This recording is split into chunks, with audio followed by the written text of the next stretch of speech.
Happy Monday, FlossTube. Hello, crafty friends. How's everybody doing today? My name is Caroline. Welcome back to my channel. I'm here to talk mostly, actually all about cross stitch today. I know I had said I had some knitting to share, but I'm not sure I'm going to have enough time to get to everything today, so I might talk about my knitting tomorrow, because for me, I did a fair bit of stitching this weekend. So I wanted to share that with you. I also remembered that I have a rather old giveaway to take care of today. So I actually haven't pulled the name yet. So what I'm going to do is when I'm editing this video, I will draw the name then, and I'll pop the name up on the screen when I say congratulations to the winner. So this was from the Friday Off the Grid Facebook group. I do a giveaway over there. I used to do them weekly. Now things have been becoming a little bit sporadic over the last few months, but I would like to get back into the routine of doing that because I have a lot of charts to give away. This was a lovely old chart from Linda Meyer's Art of Cross Stitch, the Designer Collection series, and it's called After the Rain. So this was the chart. It was first printed back in the 80s. So it's really old school design here, but really, really beautiful rendition of watercolor. And when I first showed this, I had some really fun comments from people who were remembering other Linda Meyer's pieces that they had stitched. And it brought back some good memories. I think it was Martha that said Daisy's Luck was her first piece that she ever stitched on linen. I think it was Martha. So those are the four watercolors that are in this collection.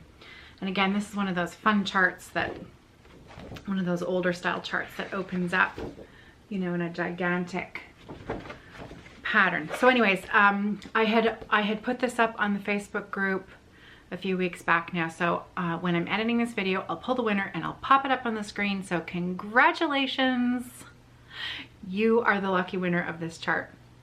Please email me your mailing address, caroline@evertote.com, and I will get it in the mail for you. So because it is July, Christmas in July, I chose a really sweet little House Needleworks ornament from the Sampler Tree Ornament series as a little giveaway for today. So this is the chart that I'll have up for offer if you'd like to stitch this. Isn't it sweet? I really like this chart. So it's called Oh Christmas Tree, and it's the, which one is it? Usually she numbers them. Ooh, it says Model Stitching and Finishing by Vanna Pfeiffer. So it's Vanna, the Twisted Stitcher, who finished that ornament. I think she does a lot of their finishing, if I'm not mistaken, because she's pretty darn good at it. So Facebook group is called Friday Off the Grid. Every Friday night we try to have a little virtual stitching time where we post a photo of our start and a photo of our end. I don't usually post a photo of my end because, excuse me, I know that I'm going to be usually talking about it in my video, and a lot of people that are on the group visit with me with my videos. So I kind of always then feel like I've got a little bit of a surprise to show you when I record again. So it's just a fun group.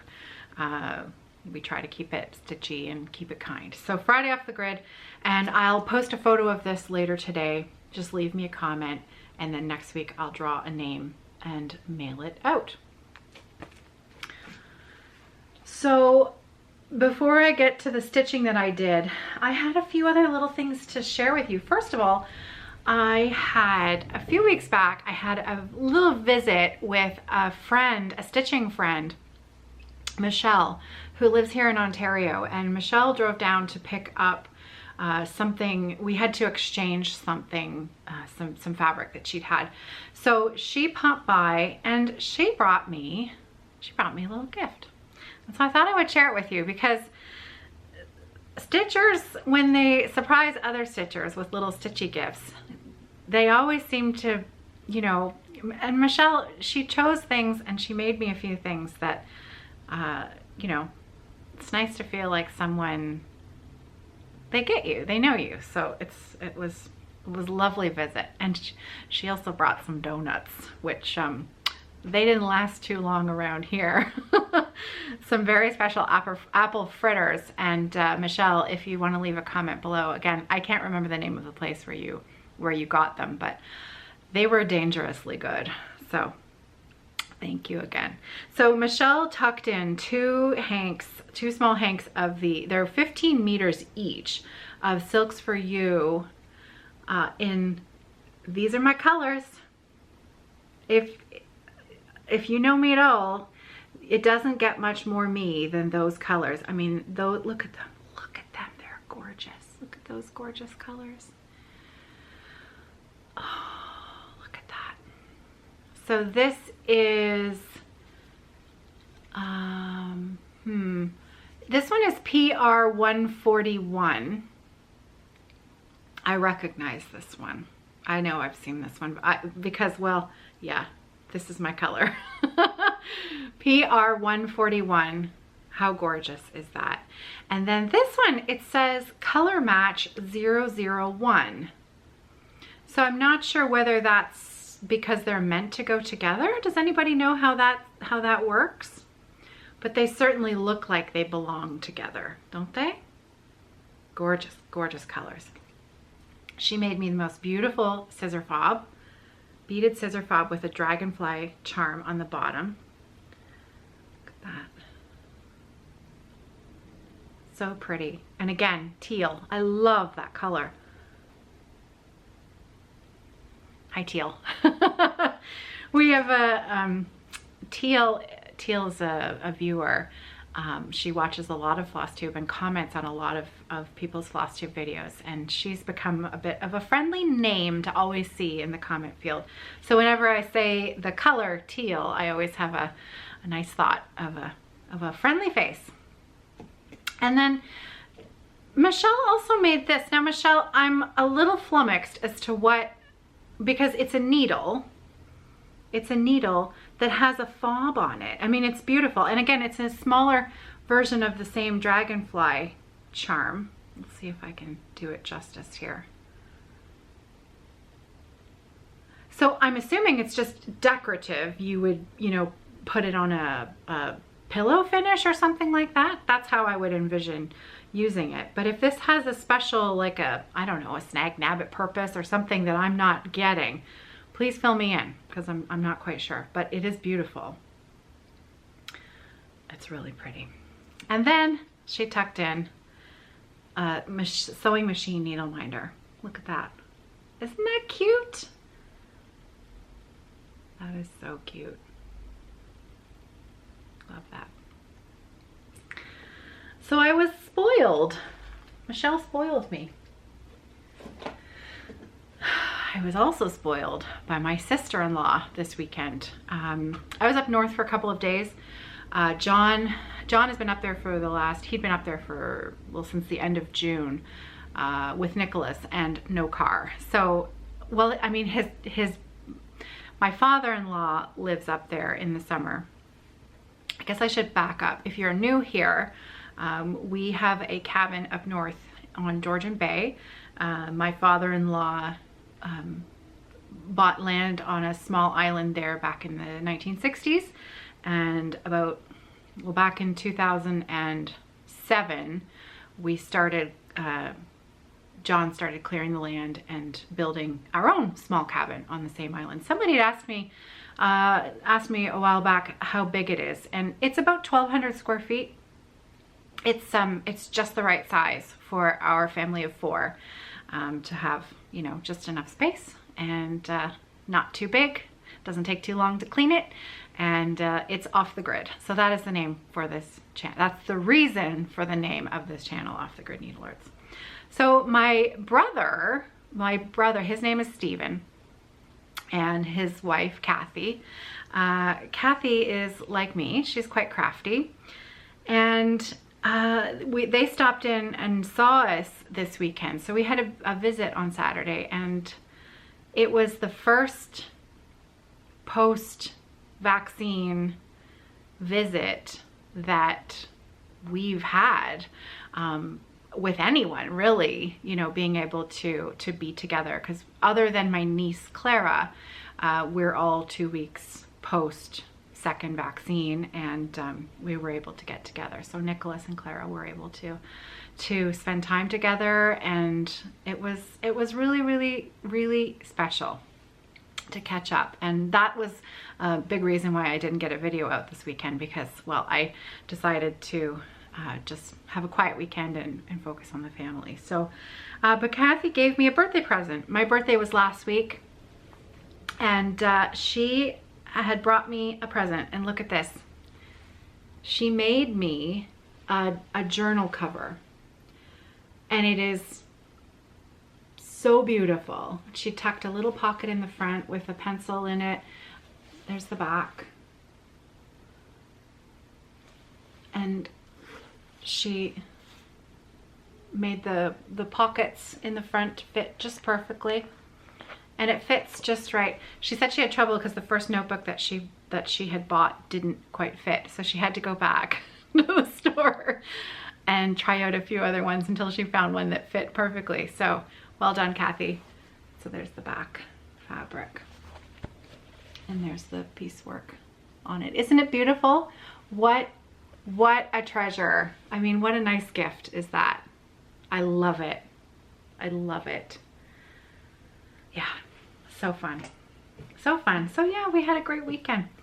And because Kathy is crafty, we got to sit together for a little bit and do some stitching together. She's been working on a few things. She's working on a few things that I'll share with you another time, but some exciting things might be coming down the road. I worked on, because it's Christmas in July, I wanted to get some progress on my Just Stitching Along Miss Margaret Ann Rollo. So that's this chart. Full disclosure, I sell this chart. I have them in the shop. My shop is www.evertote.com. This was the chart that came with last year's holiday collection, and I think I have about 30 more copies, hard copies. This was never sold as a PDF. It's only sold as a hard copy. I'm the only one that has them, and they're not going to be printed again. So there are 30 copies left, and once they're gone, they're gone. So this is Miss Margaret Ann Rollo, and I'm stitching mine on a 32 counts. It's either 28 or 32 count. I need to get out my ruler and actually count the holes. It's a 32 count silk weaver called in the taupe colorway. And are you ready to see my progress?